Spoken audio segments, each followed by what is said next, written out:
भाजप खासदार निशिकांत दुबेंनी मराठी भाषिकांविरोधात गरळ ओकली आहे। महाराष्ट्र बाहेर या मग दाखवू असा इशाराच त्यांनी दिला आहे। ठाकरे बंधूंना त्यांनी एक प्रकारे हा इशारा दिला। याच संदर्भात ठाकरेंच्या शिवसेनेचे नेते वसंत मोरे यांच्यासोबत बातचीत केली आमचे प्रतिनिधी अमोल धर्माधिकारी यांनी। सोबत उद्धव बाळासाहेब ठाकरे पक्षाचे वसंत मोरे आहेत। तुम्ही हे ट्विट पाहिलेलं आहे। सुरुवातीला तर हे ट्विटच निशिकांत दुबे यांनी मराठीतून केलेलं आहे आणि त्यामुळे प्रश्न आहे की त्यांना हे ट्विट कोणी करायला भाग पाडलंय का त्यांनी स्वतःहून केलेलं आहे। हे ट्विट तुम्ही पाहिलेलं आहे, काय प्रतिक्रिया पाहिजे? पहिलं तर मी खासदार निशिकांत दुबे यांचं अभिनंदन करतो की त्यांनी मराठीमध्ये ट्विट केलं।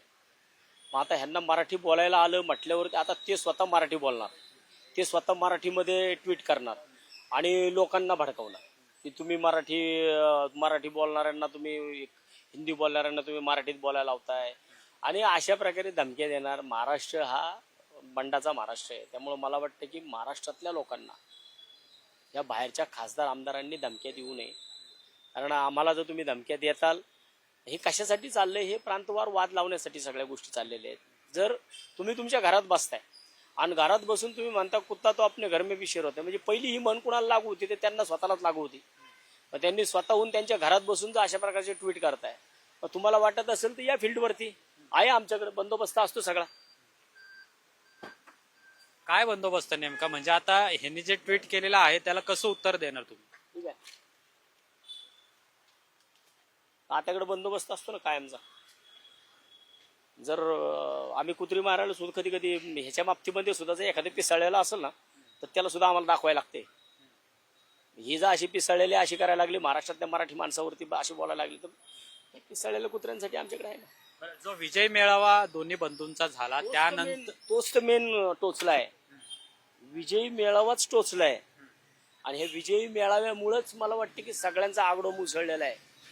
आता विजयी मेळावा इतका मोठा झाला मराठी भाषिक, तिथं जर झेंडा कुठलाही नव्हता, फक्त अजेंडा मराठीचा होता आणि एका विषयावरती जर 3-4 दिवसात एवढं मला वाटतं की राजसाहेब पण बोलले ना की हे शिवतीर्थावरती व्हायला पाहिजे होतं। हे शिवतीर्थावरती झालं असतं ना, मला वाटतं की शिवतीर्थ ओसंडून व्हायला असता। मी स्वतः त्या ठिकाणी फक्त मला 10 मिनिटं उशीर झाला, मला रस्त्यावरती उभं राहावं लागलं, इतकी गर्दी होती। आणि मग जे काय दाखवलं जातं 8,000ची कॅपॅसिटी, 10,000ची कॅपॅसिटी, मी साधारण आम्ही 1 ते 1.5 किलोमीटर नंतर ना आम्ही गाडी घेऊन गेलो होतो। 1 ते 1.5 किलोमीटर पर्यंत लोकांच्या लाईनी संपल्यानंतर लोक चालत होते, म्हणजे इतक्या मोठ्या प्रमाणात त्या ठिकाणी मराठी भाषिक आला होता। आणि जर आता हे सगळं पाहून जर यांच्या पोटामध्ये गोळा येणार की आता नक्की निवडणुका घ्यायच्या का नाही, ते आता ते ठरवलं जाईल पुढं। मला तर वाटतं की ह्याच्यामुळं कदाचित मध्यंतरी कोरोनाचा विषय आला होता, आता कोरोना कसा तरी गप्प झाला की आता मराठीचा मुद्दा आला, म्हणजे एक ना एक मुद्दा कोणता तरी यांना निवडणूक पुढे ढकलण्यासाठी मिळतोय। आणि मला वाटतं की मग ह्या अशा प्रकारे प्रांतवार वाद लावायचा, कुठेतरी दंगली घडवायच्या, कुठेतरी भांडणं लावायची आणि मग गेल्या निवडणुका पुढे।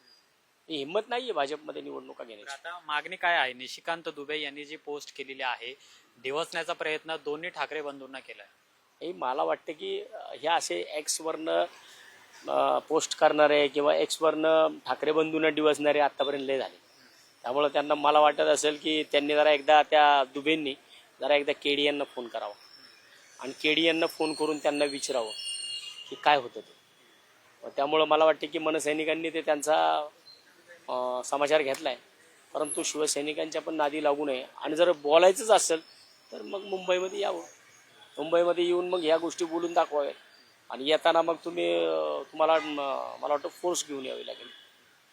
मग जर येताना येताल पण जाताना जाणार नाही। माफी मागावी त्यांनी 100% मागितली पाहिजे, कारण ह्यांच्या ह्या अशा बेताल वक्तव्याचा त्रास हा स्थानिक लोकांना होणार आहे। स्थानिक लोकांमध्ये ही वाद आता हा संघटनांमध्ये चाललाय, परंतु हा जर वाद मराठी माणसांनी स्वतः वैयक्तिक ओढावून घेतला ना, तर मला वाटतं की जो परवा दिवशी पण वरळीला विषय झाला की त्या ठिकाणी मोर्चा निघाला, सांगितलं की यांना दुकानं बंद ठेवा, 5 दिवस कोरोनाप्रमाणे यांची परिस्थिती करा, यांना उपाशी मरू द्या। अरे एवढे आम्ही उपाशी मारणार आहे का?